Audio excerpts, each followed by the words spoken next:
What shall I do? I thought. Where shall I go? I looked round the room. I took some clothes and packed them in a bag. I found some packets of flower seeds and put them in the bag. Then I took my purse and counted my money. I did not have very much. The picture sequence from the cinema has finished. You can look at it once more if you want. I left the flat and shut the door quietly.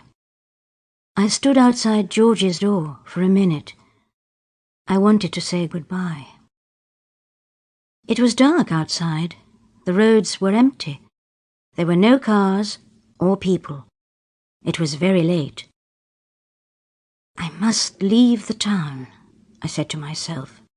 I must go to the country.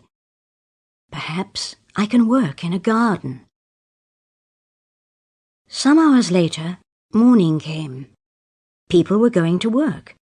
There were some cars on the road. A bus came along. It stopped near me. I climbed onto it. On the bus, I fell asleep. Then somebody touched my arm. I woke up. "The bus stops here," a man said. "You must get off." I got off the bus and looked round. I was in a small village. The town was far away. I was hungry. I went to a cafe and sat down. I bought some bread and tea. Now I had very little money. I must find work, I thought. I spoke to the waiter. "Can you help me?" I asked him. "I don't know this place. I need work. I can work as a gardener. Who can give me a job?" The waiter thought for a moment. "There's Mrs. Jack," he said. "She's got a market garden. Perhaps she can help you." Mrs. Jack's market garden was 2 miles away. I was very tired, but I walked fast. The garden was on the side of a hill. There was a notice over the gate. Jack's garden. Fresh vegetables and fruit for sale. I stood at the gate and looked inside. I saw a long line of greenhouses and a field of fruit trees. There was a small house behind the field. I liked the place. The picture sequence from the cinema has finished. You can look at it once more if you want. A woman came out of the house. She saw me at the gate and came up to me. "Who are you?" she said. "What do you want?"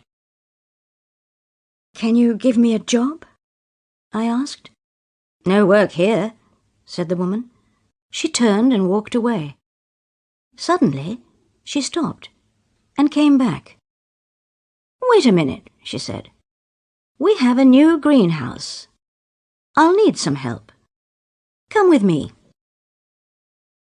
I followed Mrs. Jack to the house. She asked me many questions about plants and gardening. I knew the answers. Old George was a good teacher. "I'll give you a job," said Mrs. Jack. "You can start today." She smiled for the first time.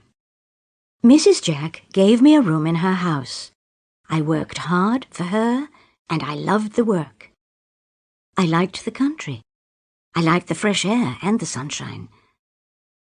I did not think about my father, but I often thought about George.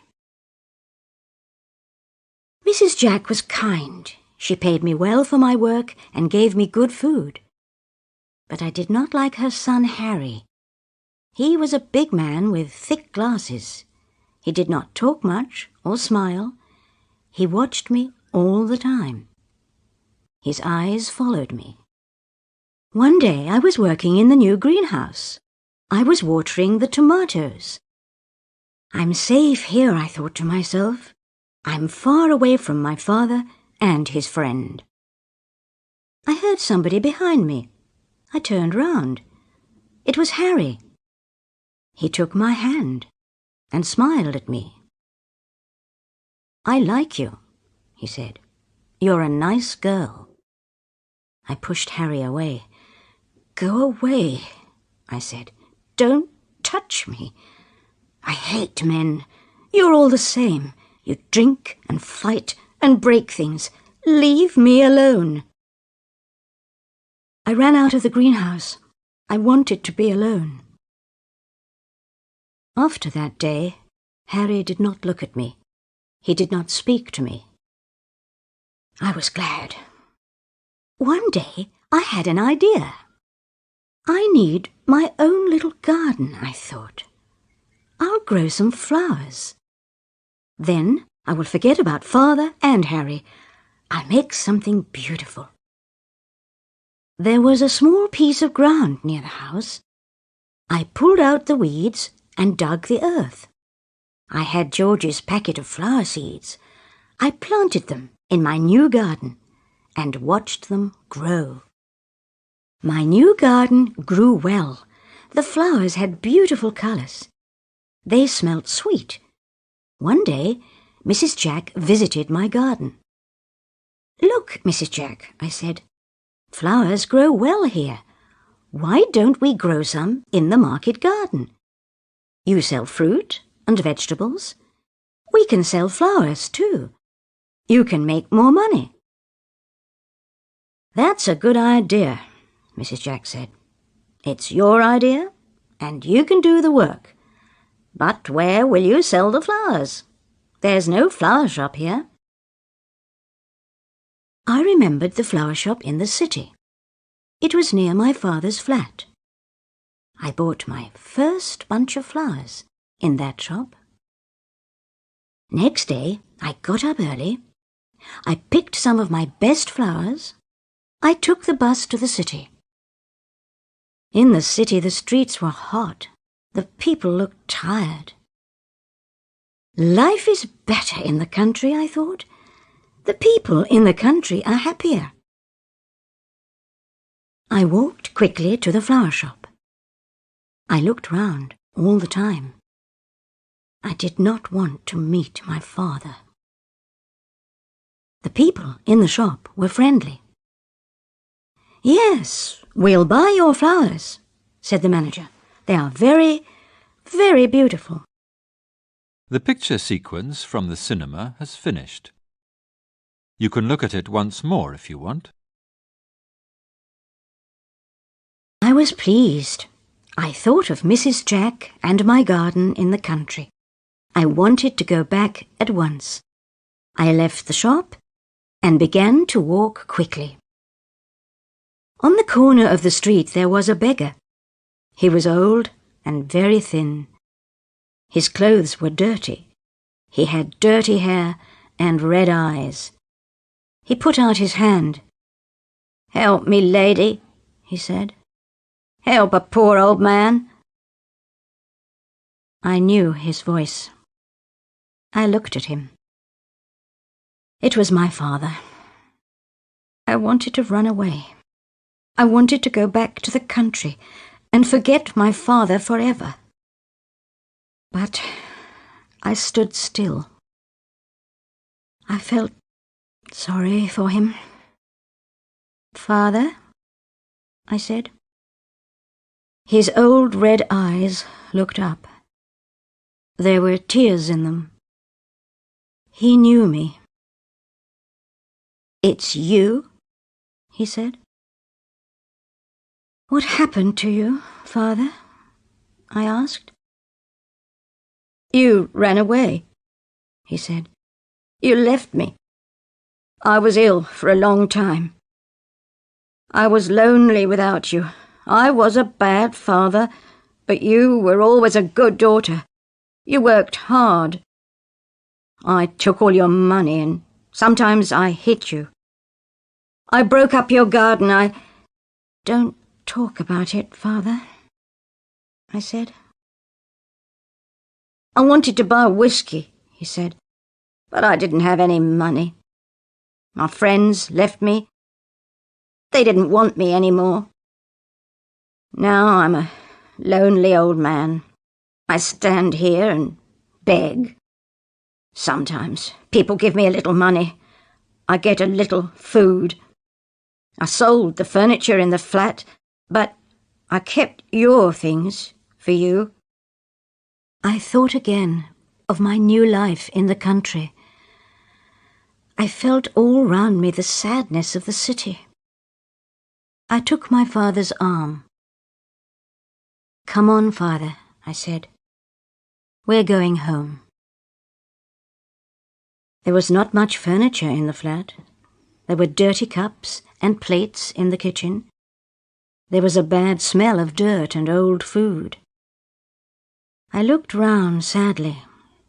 My father saw my face. "Everything is dirty," he said. "I can't clean the flat. You made everything nice.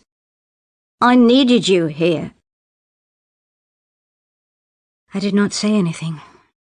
I went to my room. Everything was the same.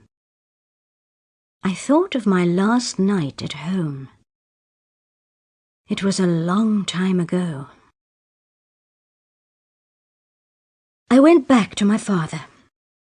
I began to clean the flat. The next day, I wrote a letter to Mrs. Jack. I told her everything. "I am sorry. I cannot work for you any more," I wrote. "I must stay here and look after my father." I began my old life once more. I took my old job again. I came home every evening and cooked for my father. I did not make my garden again. I felt too sad. My father was very different now. He did not drink any more. He looked much older. He talked to me kindly. But he lived in the past. Sometimes he talked to my mother. But my mother was dead. She died a long time ago. One evening, somebody knocked on the door. I opened it. It was Mrs. Jack's son, Harry. He was holding a large bunch of flowers. They were flowers from my little garden in the country. The picture sequence from the cinema has finished. You can look at it once more if you want. "We're selling flowers to the flower shop now," he said. "I bring them to the city every week. But these are for you." He gave me the flowers and left quickly. The flowers were beautiful. "I'll make my balcony garden again," I thought. I worked on my garden every evening. Soon flowers began to grow on the balcony again. My father liked the garden. He sat all day on the balcony. Sometimes he slept. Sometimes he talked to himself. Harry came every week and brought me flowers. He never spoke. He gave me the flowers and went away. "Come in and have a cup of tea, Harry," I said one day. He came in and sat down quietly. "Come and see my balcony garden," I said. My father was sitting on the balcony. Harry sat down beside him. I went to the kitchen and made some tea. I heard their voices. They were laughing. I was happy. The old man needs a friend, I thought. Harry was kind to my father. They talked and laughed. I watched them. I was wrong about Harry, I thought. He is kind and gentle. Every week, Harry came to the flat. He and my father became friends. My father loved his visits. I often looked at Harry. Behind the thick glasses, his eyes were kind and gentle. He often smiled now. I saw other things too. I saw his kindness to my father. I saw his love for flowers. One day I was watering the plants in my balcony garden. My father was asleep in the sun. Harry came up to me. He put his arms round me. "I want to ask you something," he said. "Yes, Harry," I said. "I'm listening." But Harry said nothing. I looked at his eyes.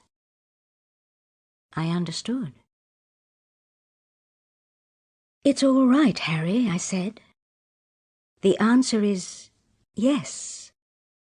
The picture sequence from the cinema has finished. You can look at it once more if you want.